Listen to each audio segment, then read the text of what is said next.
Hi everyone, this is back. We're taking a bit of a break from Treehouse of Horrors and we're doing Futurama. Found time to get back together with the co-host for the classic Futurama retrospective. No Mandela though, I'm all musiced out, I'm afraid. Lots of music. Exactly. No, but... Actually, when Mandela comes back, it'll be nothing but Mort Garson albums. Oh, that'd be fun. I actually might join that. I was considering giving you the Mandela name and you can do what you want with it, but... Mort Garson. Yeah, I mean, probably might be a decent show, not gonna lie. He's got some good stuff out there. That's kind of satanic album he did in the year. Was that him? Oh, Lucifer, yeah. That's interesting. That's cool, yeah. I mean, most of you know Plantasia, I assume. But no, anyway, we're talking about Futurama's Jurassic Park. Get the Kleenex out, I suppose, because this is the episode where Leela and Amy wrestle. No, seriously.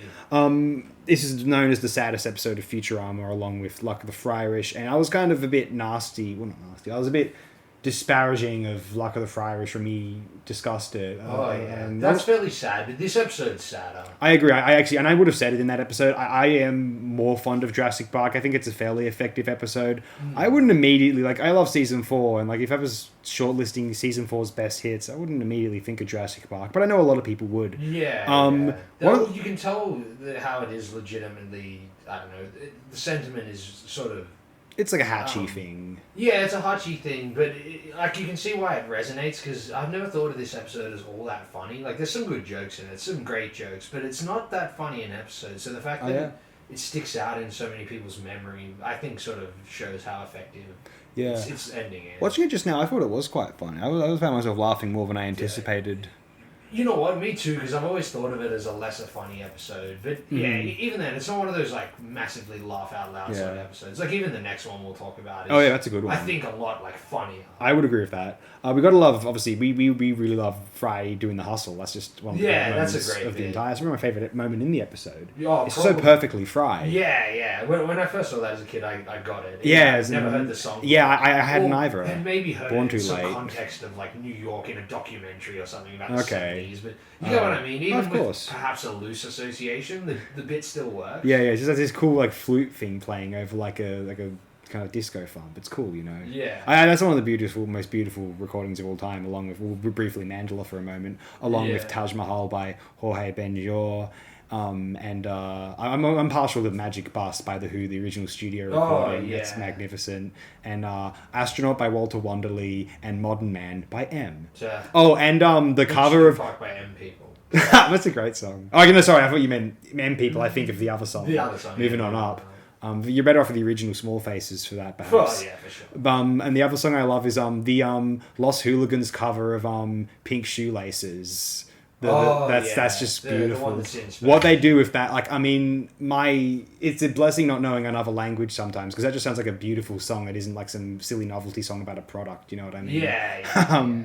I do like the original, the Dodie Stevens, the Chordettes did the original's alright, but that Spanish cover's way better. Yeah, the one the Chordettes did after Dodie Stevens is better. It's more just because it's a group of them doing it rather than just Dodie. I think it's actually better with the trio. Sure, yeah. But anyway, Jurassic Park, very good.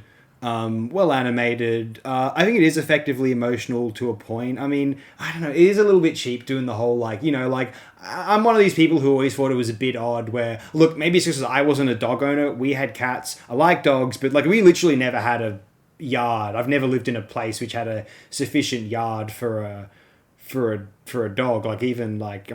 You know where my parents live. That's not really a yard for a dog there. Yeah. And where we lived prior to that, that wasn't much of a yard either, really. Maybe if you guys had an indoor dog, but indoor dogs suck. Point. You have to cage them. Cool. I think that's cool. Cool dogs are intelligent, sort of chiller dogs. / also Seymour is a great example of a cool dog. Yeah, he's terrific. Yeah. But I gotta say, I was always one of these people. I always thought it was a bit odd where there could be films where there's millions of people dying. I Am Legend, everyone's dead, but everyone's but the dog died. I mean, I'm not a big fan of the film anyway. The first 2 adaptations of Matheson's novel are clearly better. Even the very silly Omega Man. Yeah. With Charlton Heston. The silliness is almost the point of the movie. Yeah, it's funny. It comes out a year before Soylent Green, and they couldn't be any different. Yeah, you know? Just sort of dystopian films. Soylent Green's so down. One of the most depressing films of the '70s, which is saying something. Yeah, for sure. but you've got I don't know, like it tugs at the heartstrings a bit easy. I always thought like people were like, oh, the dog. So I mean, I'm not even going to criticize the prioritizing of the dog. I get, because a dog's innocent, a dog doesn't understand what's going on. I get that. It's like and the episode earns it by giving the dog personality. And also, I agree. Yeah, and I didn't realize till just now the crux of it, at least the dynamic between Bender and Fry, sort of really helps it a lot. I didn't realize how much of it is also like a focus on Bender this episode. It is a well-woven script as well. Like I think you praised Fryrish for doing this well. I think this episode does it a lot more effectively. Like the transitions are fantastic. It's seamless. Definitely. It's just terrific. Actually, I'm really impressed with how it composes itself in that respect. And that's sort of what you want a show to do, is to like, build on itself like that. We've probably already said that about Futurama, but it is so good at doing that. And this episode is an example of that. Yeah. Building on Fryrish. But yeah, my thing with this is it's all very effective. Like when they have to like sort of jump to get to the heartstrings there, like Fry's reasoning for not wanting to resurrect Seymour so you can lead to that sad Hachi moment at the end there feels a little bit forced to me. Like, it's just like, is that something Fry would really think, or is that just like kind of devised for the episode? Because it's an interesting. It's thought. Like, I don't know, like that's sort of where I'm at with it, I guess, currently. You know what? Fry would probably think that, in my estimation, given his like approach to romance, say with Leela. He is like hyper sentimental in that. Yeah, I think it does scan there. Okay. Yeah. At least in my opinion. Now that you brought it up. Well, yeah, it's like when I think we're talking about the two Leela episodes. One is Leela of Her Own, and the other one is Cyberhouse Rules. Where, especially with Leela of Her Own, we were thinking like, why is Leela? Is this in Leela's character? Like, she knows she willingly like be sort of a joke in the Blurnsball competition. Yeah. She seems to have a bit more pride than that. And then that was a bit out of character. That was just a sort of more gimmick. You can forgive Cyberhouse Rules a bit more because she was sort of liked the idea of like sort of feeling normal and like sort of wanting to be noticed by people because she never experienced that before. That was a natural character motivation. Yeah, and like she sort of it was only temporary for her anyway, and she seems to like kind of come around to it organically. Whereas Leela of Her Own, it was like. She had to have like another character like yell at her to like make her realize like the prospect of being the worst player ever. Like it was like the motivations were a bit less noble there, perhaps. Yeah. In the redemption arc, if you will, in Leela of Her Own. I never thought about it till just now, but in regards to Fry and like later on, you brought up Bender's big score and then that whole Seymour and that. Yeah.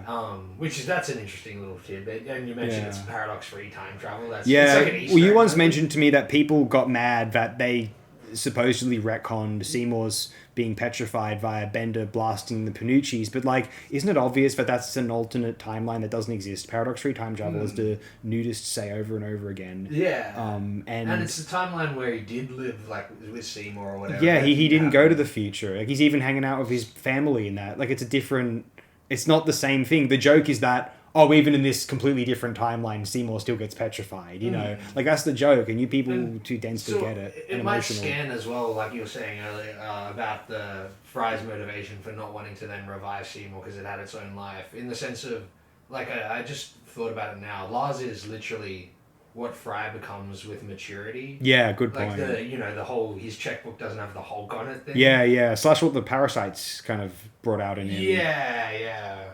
Yeah, for sure. Because even in the Parasite, I mean, that's a great moment where he decides he doesn't want to be with Leela unless she likes him without the parasites. Yeah, exactly. And like that, I mean, you could say that's in character for like the more enlightened Fry, but like, I guess it's still Fry at the end of the day. Yeah. Because obviously Fry's a buffoon, but when it comes to those sort of romantic sensibilities, he has a sort of a fairly enlightened perspective, seemingly, of like, treating people like subjects and not objects. Well, yeah, even with Bender, like, I mean, there's a few episodes where like, I swear there's an episode where like, they're talking about, Bender being obsolete and Fry's like, what are you talking about to the rest of the crew? We gotta like, cheer him up or whatever. For sure. Is that absolutely fabulous? I think it's a couple of Fry acts a bit like, not callously, but from Bender's perspective, because it's not just like a narcissistic adoration, on Bender's, from Bender's perspective. Like sometimes when Fry says, "Oh yeah, you're pretty perfect," so you do think I need an upgrade. So like Fry's not being, Fry's being kind there. Bender just can't take it. Yeah, that's not because he's being super insecure in that episode. But yeah, Jurassic Park, like it's solid. I do really like it, but like I don't put it on a holy pedestal. Like I know, like it's considered the peak of the show by a lot of people. Yeah, it's not divine by any means. It's just it's very, very good and effective at what it does. And I see the appeal of it way more than I do Fryrish. Yeah. But again, it's just Fryrish is funnier. Okay. As an episode. Yeah, it might be. I like the Henry Lewis character. The sentimental ending's more effective in this one. Yeah, it's they both have their merits. Yeah, this one does obviously a good seamless song choice. Like I actually don't know the name of that song. No, neither. I assume it's just an old standard. Yeah. But it's interesting that it's so seamless. You'd think that they just composed this for the episode, or maybe they did. Yeah, I'm not sure. Not that I don't know if that's the case. Or it's like Burt Bacharach or something. Maybe Hal David lyrics. Yeah, they usually were.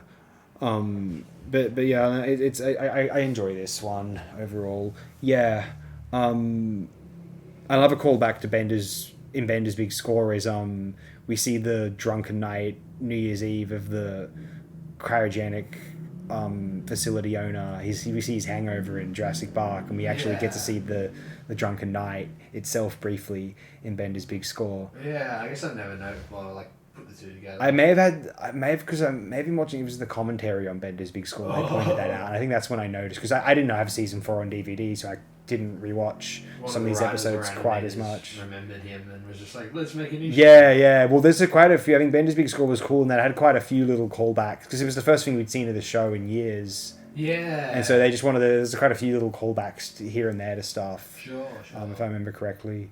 Yeah, this is that's the Jurassic Park. I'm trying to think if I had anything else I wanted to share here, but I don't think so. I definitely wanted to bring up the fact that I thought the ending was like Fry's decision making was potentially like cheap writing, but like maybe not necessarily. Like it's not that far removed from. Well, at least we can say if it's cheap, we don't. There's no reason to necessarily claim. I think that it's like out of character for Fry, but maybe just from fundamentally as a writing choice, it can be a bit like. It's clever in the sense of like. Comes out of nowhere. He says he'll probably, or at least he brings up Walking on Sunshine, which is a recurring thing throughout the episode, and then he's like, he's probably had added like 3 more songs to his repertoire. Yeah. So like that's sort of the way that Fry understands these things. Yeah. I don't know. It sort of makes sense. It does happen quite abruptly, but that's that's just sitcom writing, right? Think about all the abrupt third act Simpsons things that are just way more egregious in a I guess so, structural sense or whatever. Yeah, and it's also like, like it is a thing, like someone in the real, if you knew someone in real life who was going to reunite with their dog after however long, they'd be like, they've had like an owner or two since then, like, I don't know if I want to, it'd be weird for them perhaps. I can understand someone saying that or feeling that way anyway. I can't think of anything else I want to share about Jurassic Park. We've gone for like nearly 14 minutes, so I'm kind of good. I've pretty much shared all I want to. People know this episode. It's, Yeah, the dog dies. Yeah, it's very sad. Yeah. It's like, I don't know. I get to a point in like we had cats. Like I don't lose my shit if a cat dies in a fucking piece of media. People have formed bonds with their dogs. I get that. I've never owned one, but dogs are cool. I got no beef with them personally. Do like cats, so to be fair. Forming bonds with cats that I don't own. Like if someone who walks around on the street as an occupation, there's like 4 or 5 cats who are just chillers and like you get to know them. Confident, It's way better than fucking dogs out walking around. They're all like, especially the way people treat their dogs in a weird like anthropomorphized sort of way these days. They don't treat the dog as its own sentient being, like its own subject, and with like a certain respect. They just like sort of project their own humanity onto it. Their prospective child's humanity. Yeah, and it creates a weird feedback loop in like dog psychology. I guess I learned this from Cesar Milan. It causes them to like fucking think of like, say they start barking at the postman or whatever, and then the person like gives them a pet and is like, oh no, it's all right. And then the dogs just associate that with like they get rewarded when they bark at the postman or bark or whatever. And people don't seem to understand that. Yeah. It's like no one trains their dogs anymore. And when you're taking your dog out in public, it needs to be well trained. Right? Yeah. Whereas cats can sort of train themselves more so. You don't train a cat. They like you'd probably do to some degree, like toilet train it if it's an indoor cat or whatever. Yeah. But you engage with their like personalities in a much more sort of lax way than dogs, right? Yeah, with a cat, usually if he's like clawing something you don't want him to claw, you just, you get the squirt gun out and just then he knows that if he scratches it, he gets the squirt off. Yeah. Like, I mean, that's like sort of the most humane way of doing it, because like water's not bad, they just don't like it. At least, what I was getting at, I guess, is that you don't train a cat in like.